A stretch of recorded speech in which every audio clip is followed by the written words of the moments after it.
Oh, for God's sakes, what happened? We leave for 5 minutes. You're playing. You hijacked the band. What's next? Lorelei.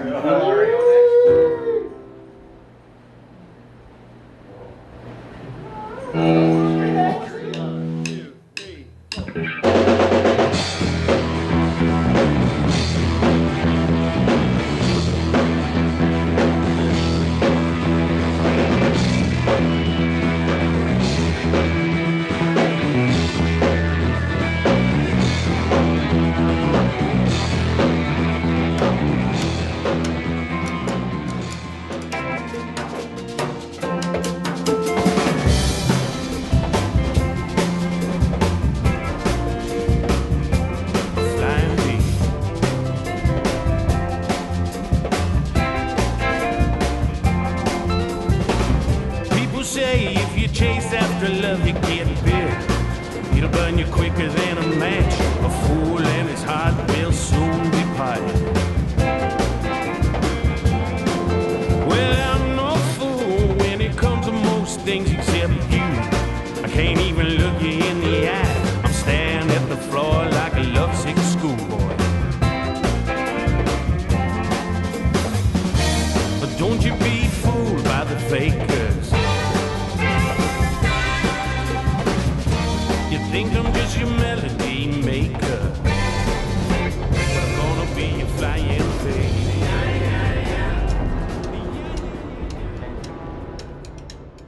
It is such a powerful force in the music, yet it is kind of overlooked as it's not really the flashiest part of it. It brings everything together, and I just really like that part of it. It's kind of like the silent hero. Feeling is very important. It comes along with the groove and the feel, you know. How many times have you been at a stoplight and you hear this car coming from a half a block away? It's the bass that you hear, it's the bass that you feel. The notes are different, they're lower, they're stronger. You get a lot of air moving past you, and you can feel the vibrations. I remember the kind of iconic Dylan photograph with the jazz bass, and really, you know, thinking how kind of cool that was as opposed to a guitar.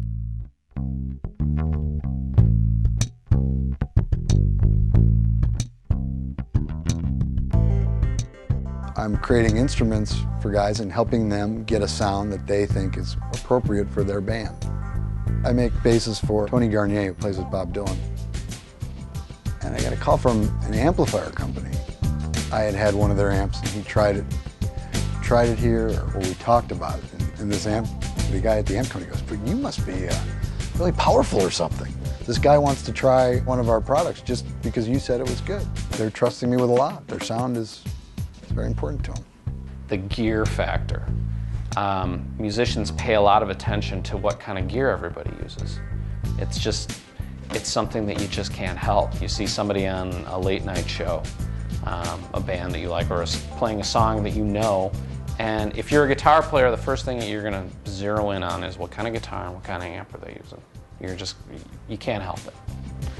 And bass players are the same way.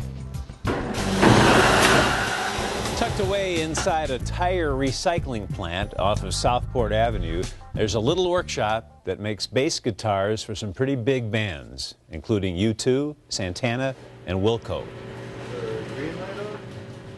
There was never like big grand plans. I mean, of course, when we decided to finally do this, I had hoped my instrument would be successful and would sell a ton. I was very naive going into it. I had no idea what it really took to sell instruments. I knew things. I knew that we needed to have players using them. You know, they needed to be on TV. They needed to be seen. I didn't know how to do that.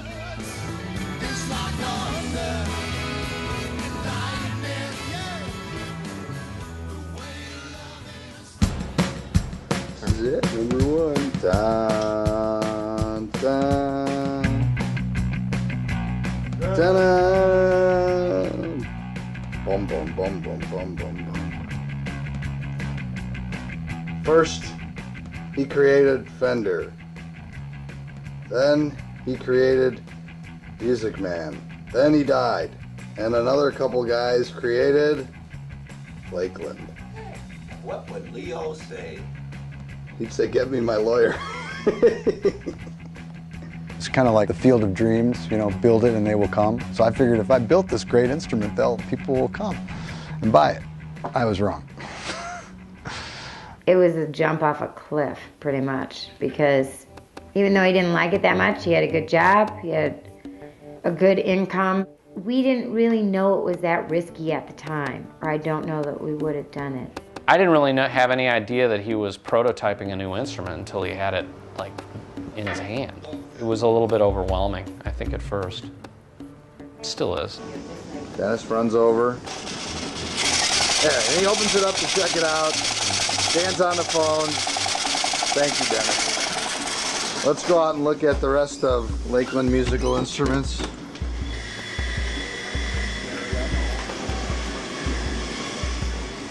Let's go over to our spray area first, which is just getting started. This is a bass that's slated to go to Rick Danko next Friday. That's 8 days.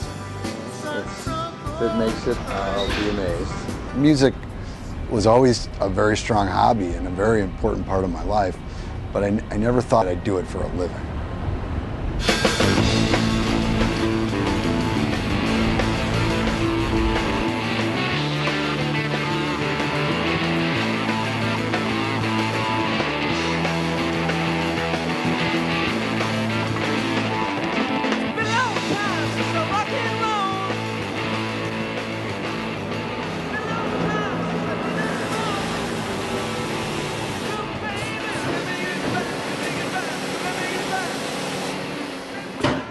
Family has a tire recycling business, and I always just thought I'd go into that. And the overall company is A. Lakin and Sons.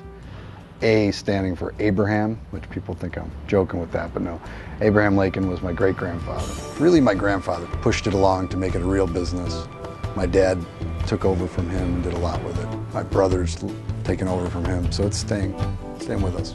If you go into Sears and you get tires put on your car, they take the old tires off and they put them usually in a trailer that's one of our trailers.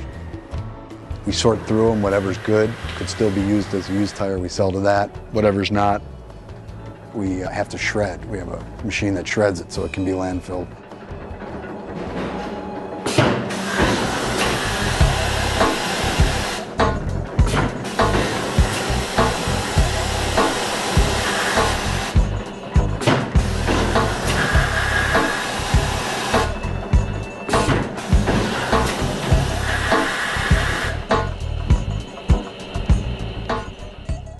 It was difficult working with my dad. He's kind of a tough guy in the regards it's his way or the only way. It was just very rough and scattered, and I couldn't put it together. Between '88 and when I left in '95, I tried a whole bunch of different things. Nothing really stuck.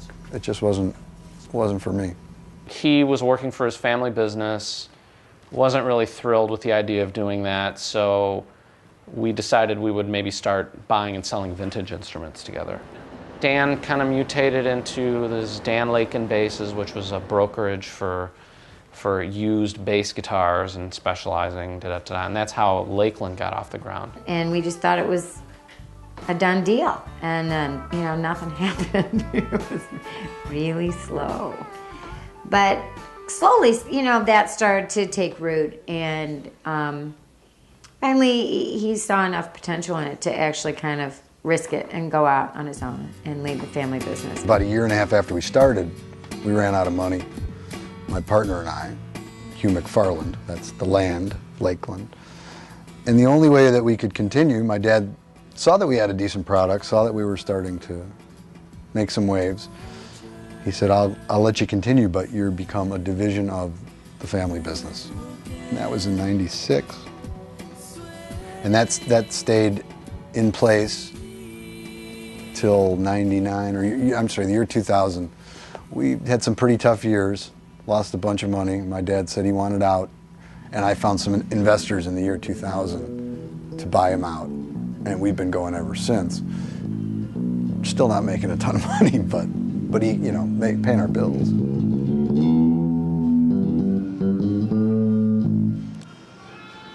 That's it.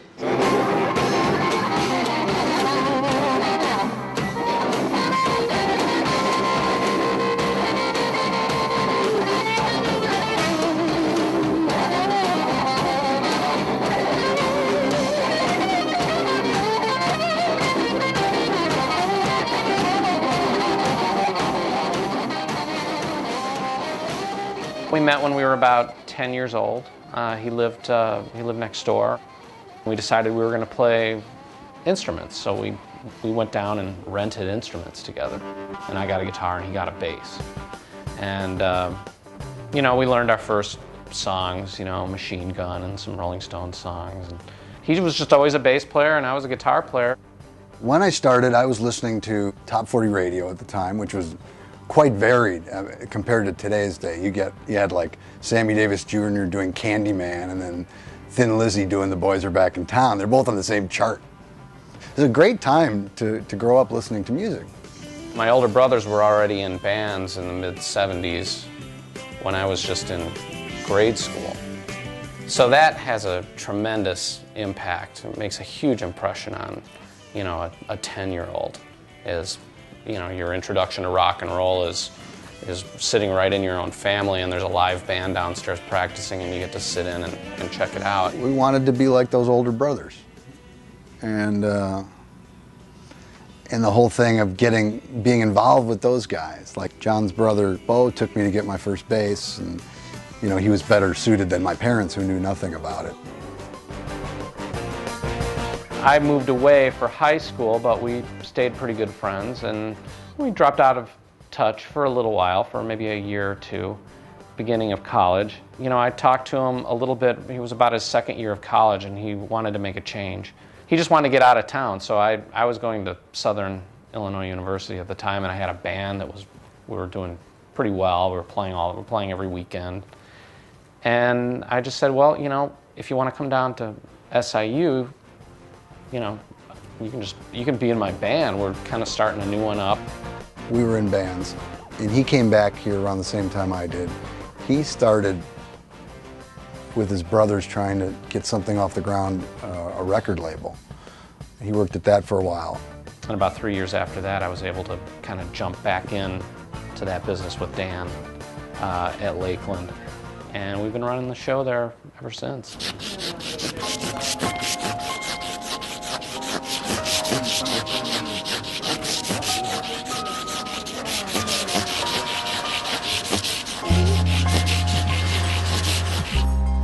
Kind of like going into Santa's workshop and seeing everybody building really cool things.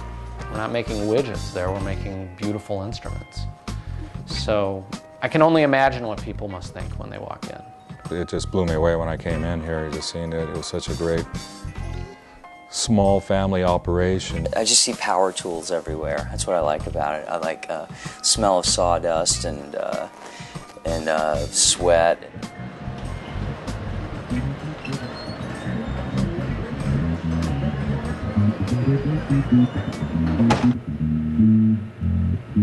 Everybody moves up pretty quick, and we have a pretty good turnover there just because it's kind of a young man's job. It's good for a guy just starting out that doesn't want to work in an office, doesn't want to work in a big box store, wants to play music and wants to kind of, you know, enjoy that lifestyle. So it's conducive to that, there's no doubt about it.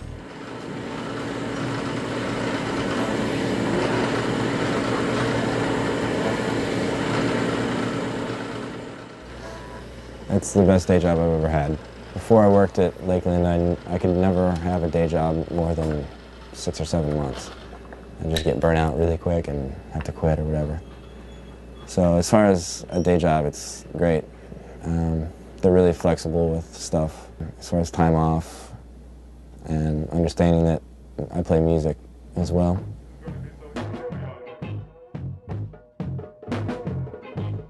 But I'd be really sad if I was there in 12 years, I think, because it's not what I want to be doing. Yeah, I can't be there in 12 years. I'll have to be done before then, for sure, way before then. The Drastics play reggae, dub reggae more specifically.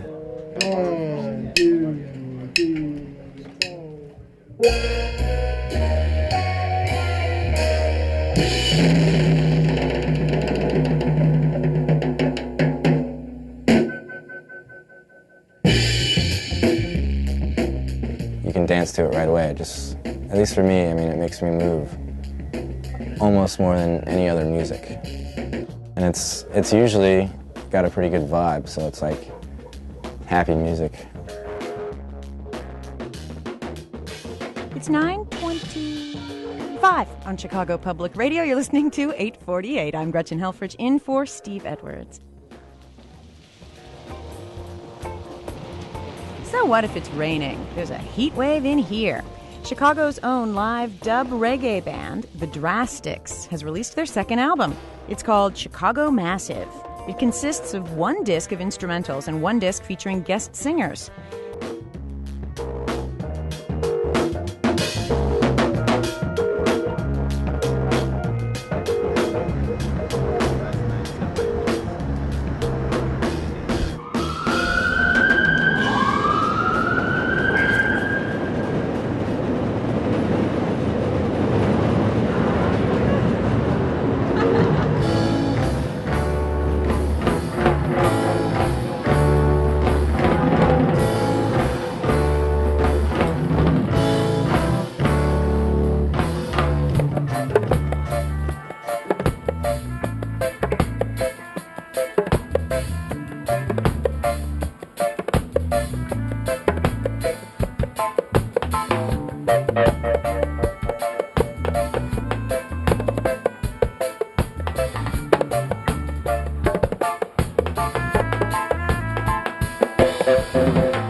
I can foresee within the next year, the next time the Drastics get offered a tour, Dan's going to have to ask me, you know, what's it going to be? Are you going to work here or play music?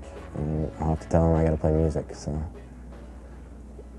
that'll probably happen sometime soon.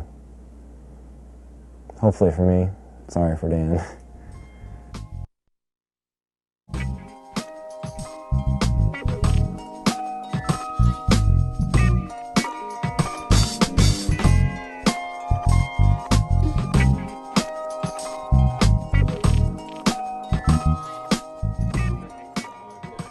I was blown away. I was really blown away, and I think that bass is just amazing.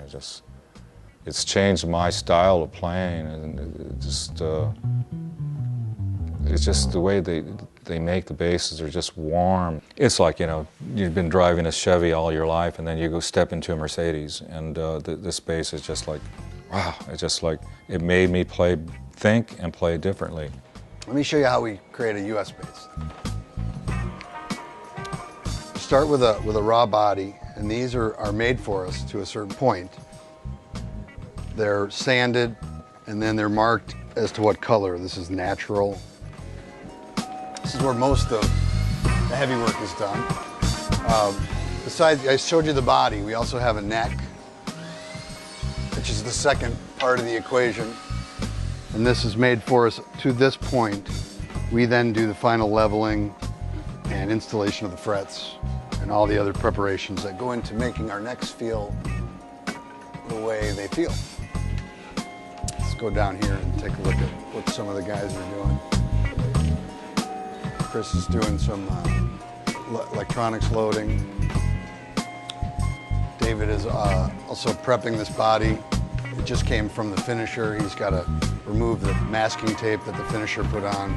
You come over here, you can see Carl taking care of some fret ends. It's one of the trickier aspects of creation of the basses. A lot of handwork. In the year 2000, we only had our US-based production, which is to the customer over $2,000. It's expensive. I mean, it's a lot of dough for an instrument. So we got together with a Korean manufacturer. The danger was that we could take our brand name, which was like kind of a Rolls Royce, and could hurt it by coming out with a lower price line.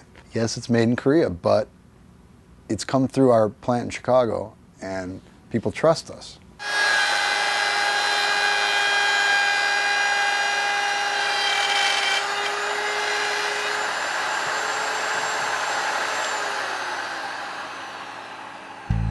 Oh my gosh, Carl has seen the evolution of the whole shop. You know, he's like stability. I mean, you know, if Carl's out there, everything will be taken care of out in the shop.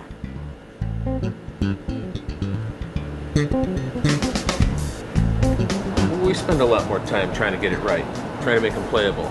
Each of our US-made instruments is really meticulously gone over several times, step by step. The individual attention, the talents that our team here employs on each instrument, that's what makes it different.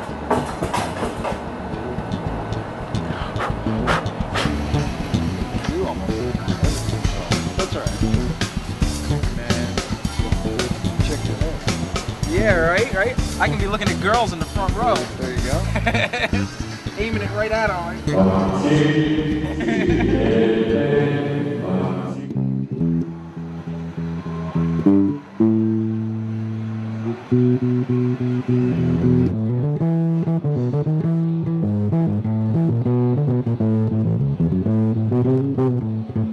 Players that pick up our instruments usually are pretty impressed with the feel of them right off. They feel at home with them. They feel like this is right, and that's what we try to do. And then we're also using the top components as far as electronics go, the pickups, the knobs, everything. We're using the best we can get our hands on. Just the finish on them is unbelievable. I mean, I showed the new Seafarm Green. I showed that to Tony Iommi, the guitarist, and he just couldn't believe. He's a guitarist, and he couldn't believe the feel of that neck. It feels right. It sounds sick. We spend an incredible amount of time focusing in on detail, playability, trying to make each instrument exactly right for each customer. What we go through to make our customers happy is unheard of. You can see that the work gets done from moment to moment. It progresses. When you're done, some cool person comes by and takes it and makes music with it. You know, I can't imagine it being much cooler than that. You know, it's such a feeling of satisfaction seeing somebody play the instruments. I mean, I play them too, but to see somebody else play them is wonderful. It's wonderful. Sounds good too. It's even all the way through.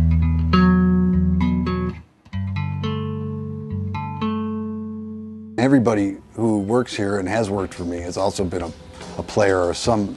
I think everybody's played to a degree. But everybody either plays bass or drums. It seems like it's all rhythm section guys back there. Everybody is doing just a fantastic job. We've got Jason Wisman, who has been with us for a long time, started shipping and receiving, moved into electronics, now is doing our US next, which, as I said, it's our toughest situation. I know Jason's band rehearses at Lakeland, so I get to hear a pretty good amount of them. I've heard them change throughout the years. It's kind of like I'm hearing Neil Young's Like a Hurricane, kind of swirly keyboards and this real airy thing, and it sounds different from what I'm used to hearing coming out of that camp.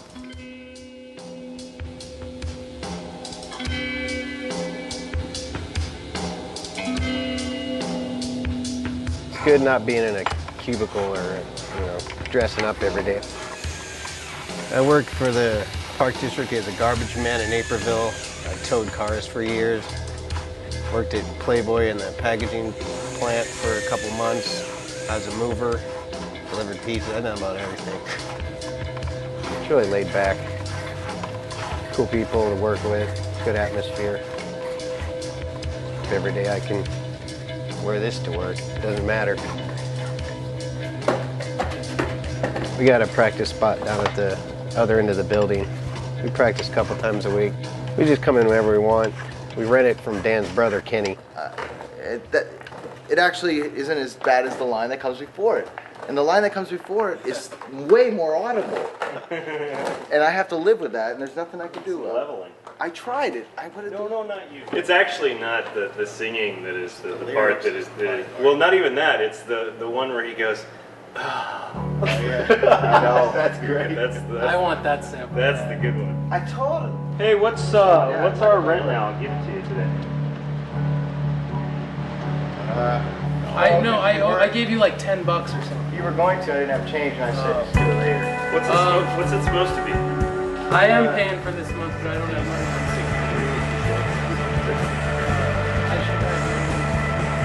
money. I've been playing drums for, I guess, over 20 years now.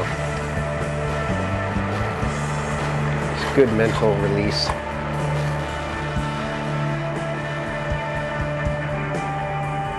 It's noise rock, pretty much.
Probably the best thing yet.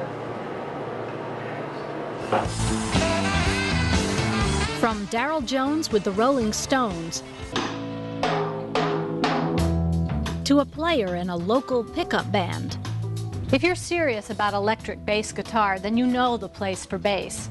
For 10 years, Lakeland Bass of Chicago has been tops at putting the bottom in rhythm sections around the world. Here's a clip of Bob Dylan performing for the Pope in 1997. The man next to him is Tony Garnier, Dylan's bass player. Garnier is playing an instrument made right here in town.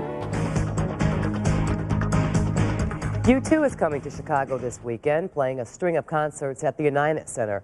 And the electric bass guitar that will be in the hands of U2's Adam Clayton was made right here in Chicago. Oh, I've met a lot of interesting bass players.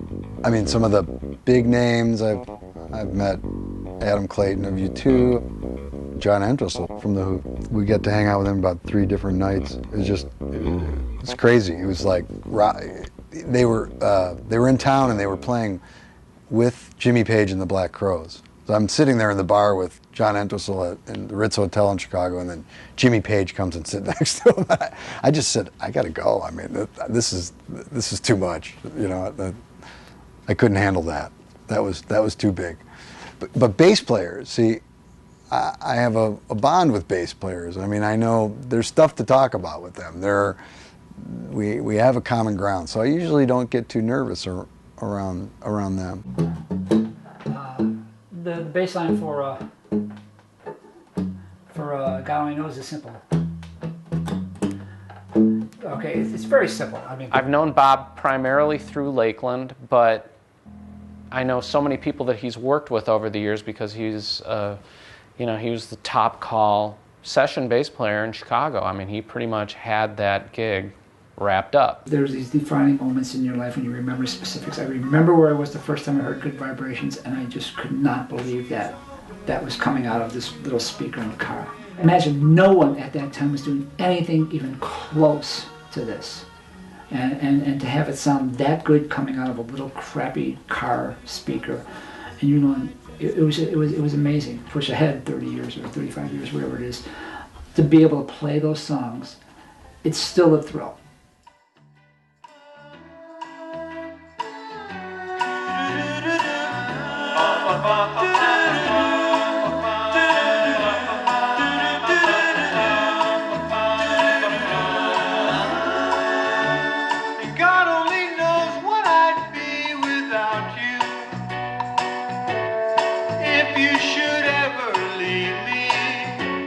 Life will still go on, believe me. The world could show nothing to me. So what good would living do me? God only knows what I'd be without you. God only knows what I'd be. I had done a lot of work for Brian's producer at the time was Joe Thomas, and I had done a lot of stuff for Joe. He was finishing up Brian's album, and he called and said, you know, would you like to play a couple tracks on Brian Wilson's album? Sure, I'd love to. I guess he'd done some stuff with the Beach Boys before that. A few months later, he called and said, you know, the album's done. We're going to we want to go do a small tour. It was supposed to be, I don't know, seven shows or something. That was it. Well, we did 7 shows, and then they added another 5 or 6 shows a few weeks later. And then I got an offer to go to Japan, and said, you want to go to Japan? So, sure, yeah. And so one thing led to another, and it just became a gig for 7 years.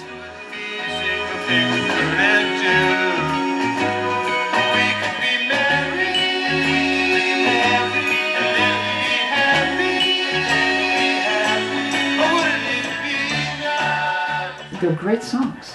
The melodies are great. The buzz that was around when it was decided that we were going to do Pet Sounds, we were going to tour Pet Sounds. Nobody ever thought that anybody was ever going to do that entire album from front to back. It was just too hard to do. It's a phenomenal work, and I think the guy was like, I was 20 or 21 when he did this. It was amazing. What a great feat.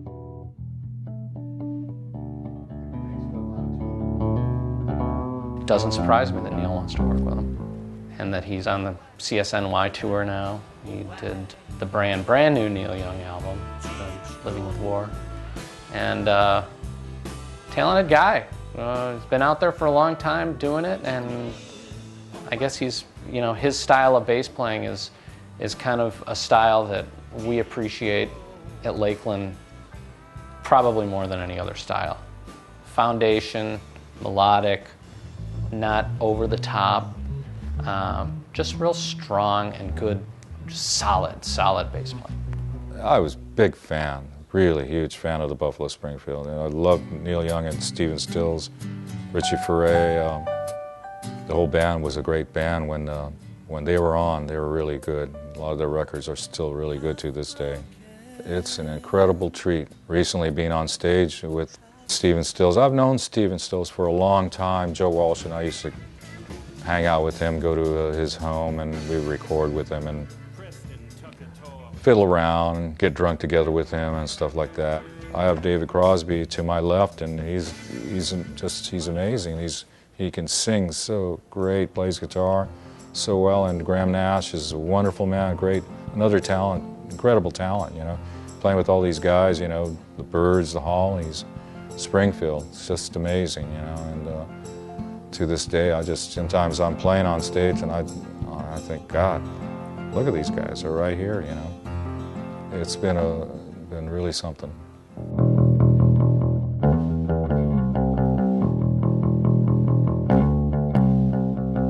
For a while, really wanted to get Paul McCartney to use our bass, but realized that he's really latched on to his violin-shaped bass that he plays all the time, and it's just a waste of time. If I did get one to him, it would just go in his closet, or he'd give it away, or so. I don't know if he'd give it away, but I don't think he'd play it.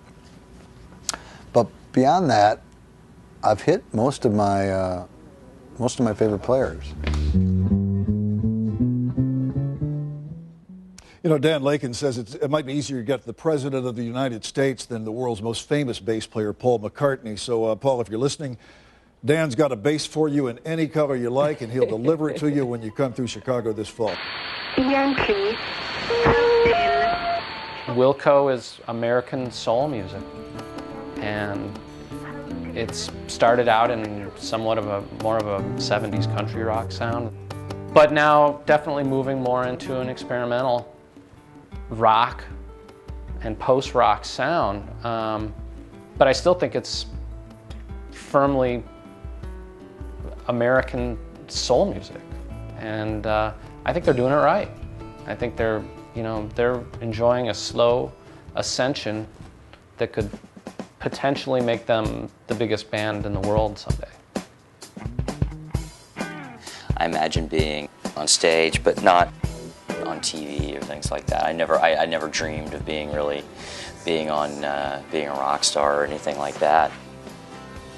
It's hard to describe. It's hard to encapsulate whatever 13 years of a life, of the band. But it's definitely a fascination, I think, with making just exciting music. Just making records that we haven't heard or haven't made before. I think we were fortunate not to be a part of the scene so much. I think Chicago just allows these sort of places like Lakeland or Wilco to exist. You can actually have a space, you can have a little domain, whereas in New York, or LA, and it's just hard to do financially. As our band has grown, it's kind of funny. I've seen the company here kind of grow as well. I've played with John Piricello for a long time in my other project, the Autumn Defense, and so it's felt like family. And the fact it's in Chicago, I felt like Lakeland's a kindred spirit to Wilco in a lot of ways.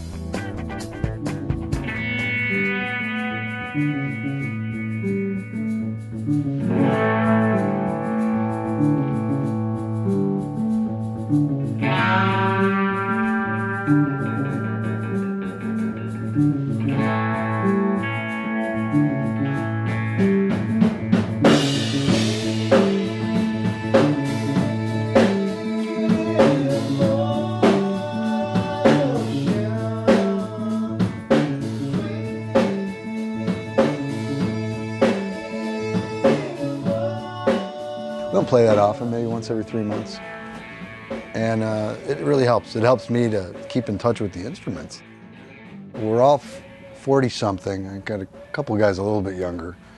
We named the band Midlife Crisis, because that's what we were having. We couldn't afford a sports car.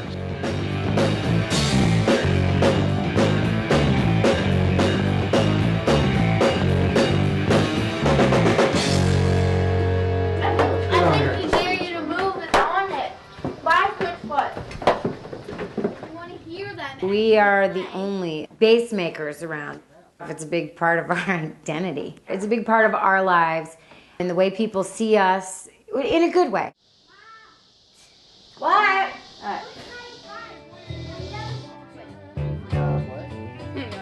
Bum, bum, bum, bum, bum, bum.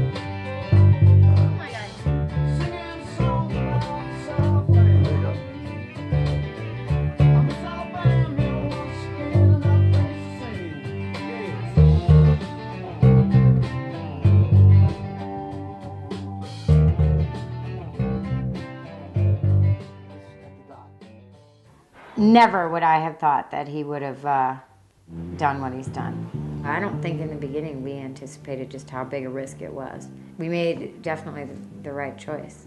That was so fun. It's been a crazy ride. And hopefully it'll get a little bit smoother in the next 10 years. I don't know that I would have been able to do it any differently, but I know now a little bit more of what kind of capital it takes to start. We're kind of lucky to be where we're at with the amount of with the amount of money we spent. We're working on creating our own electronics now, which is a big step.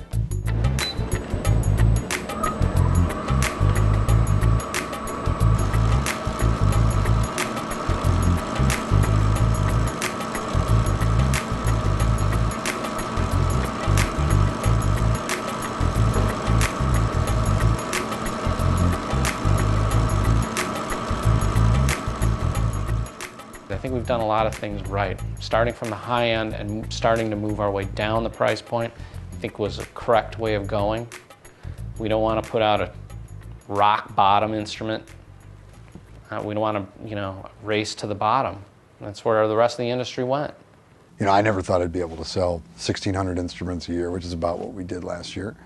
We got the advantage, like we're 10 years into this, but it's getting easier to sell as we go on and as our reputation gets better. We're here to glorify, to idolize, to extol the virtues of the electric bass. And we're here to celebrate the 10th anniversary of Lakeland Bass.